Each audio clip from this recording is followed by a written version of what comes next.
Hello guys, it's me again, Kusong Liga Max Vlog.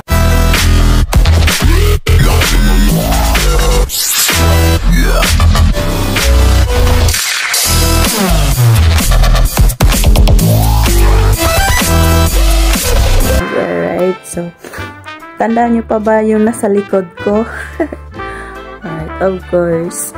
Yes, it's my room again. Andito na po ako sa bahay. Tapos dumating kami at 11:30. So time check natin is, so naglinis po ko kunti sa kusina. So 12 midnight na po. So pagdating ko is nagluto agad ako ng noodles kasi lutang sa biyahe, tapos hindi ako kumain doon sa kabila. So yung actually hindi man talaga ako naghahapunan. Ang kain ko sa lunch is 4 to 5 PM. So yun ang alas ko. So yan po ako kakain sa gabi. Kung kakain man ako, prutas lang.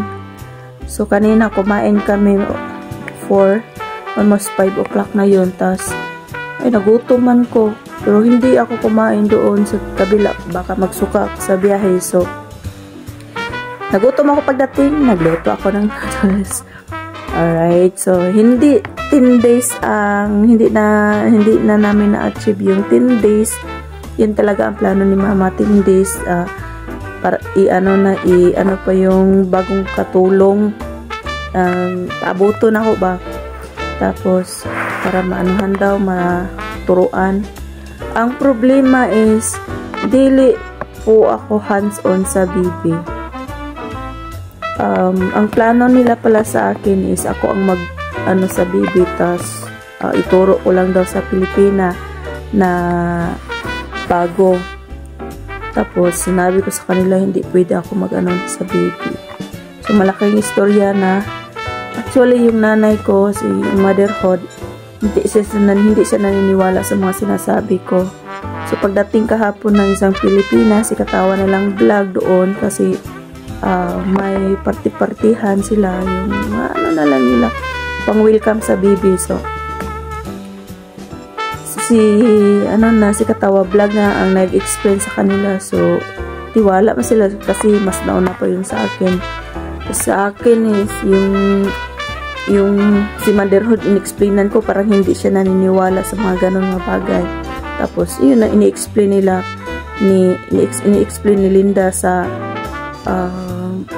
kanila kasi si katawa vlog is na siya mo dala og istorya sa Arabic ng nagid niya ba handle na niya ba yung language sa Arabic. Actually nakakabasa na din siya sa writing sa Arabic.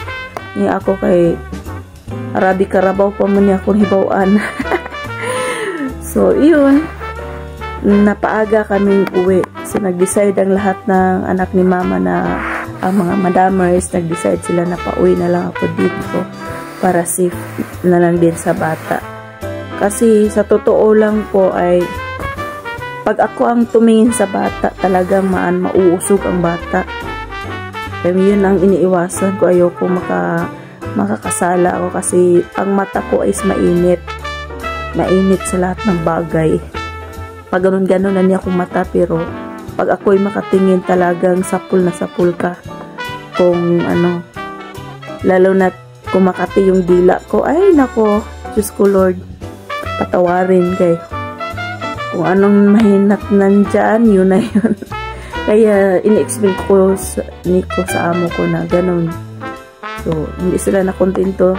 Yung pagdating ni katawa na lang vlog kahapon doon, kasi nagtipon-tipon sila, ni-explain kasi hindi naman yan mau-open kung hindi nagtatanong yung panganay na anak sa sa bali panganay apo ni Mama sa anak na niya noon. So nagtanong bakit ako hindi lumalapit sa bibi, bakit ako umiiwas. Ayun, kaya ini-explain din ni katawa vlog na lang sa kanila So, ini pinauwi ako. In general, umuwi kami na tanda. So, ayaw pa sana ni Motherhood umuwi. Kasi gusto pa niya doon mag sa anak niya. Pero nag-decide man ang mga madamers na iuwi na lang ako dito. Pwede naman siya babalik doon tapos ako na lang dito. Walang problema. Kaso lang, pagdating namin dito is yung bag ko napag-initan ni Tanda. Akala niya nakaano.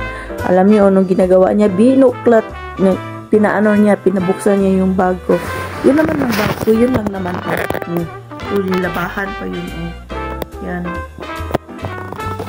Yan lang ang dala ko. Tapos, siguro, nalakihan sila sa bag ko kasi pinasok ko pati itong kumot ko. 5 lang damit ko Tapos, yung kumot yung makapal na kumot yung pinasok ko. Nag-ano sila ng masama sa akin ay ang ginawa ko is lahat binutingting ko talaga sa harapan ng amo ko. Bago ako umakyat dito, na-stress talaga ako. Hanggang ngayon lang gihapon tiwala sa akin. Pero okay lang din naman na ganun na ano lang ako kasi syempre naman di naman ako ganun sa kung iniisip nila na masama. Diyos ko Lord. So, ayun. Basta na ano lang ako, parang na-hyper ko kanina. Na-hyper ko. So, ayun lang ma-update. Andito na po ako sa kwarto ko. Na-miss ko yung kwarto ko. Na-miss ko yung kalat sa kwarto ko. Paglabas ka, ito kalat. So, since gutom ako at 12 midnight, kakainin ako ito. Naka-unlock pala to. Kain tayo saka matulog. Yan ang pagkain ko Bye. God bless. See you next video na lang. Yan, ganito na lang ang update na ko. Hindi ko makapag-video. Siguro bukas. I-try ko makapag-video. Pagod din ako. Bye-bye. God bless. God bless all.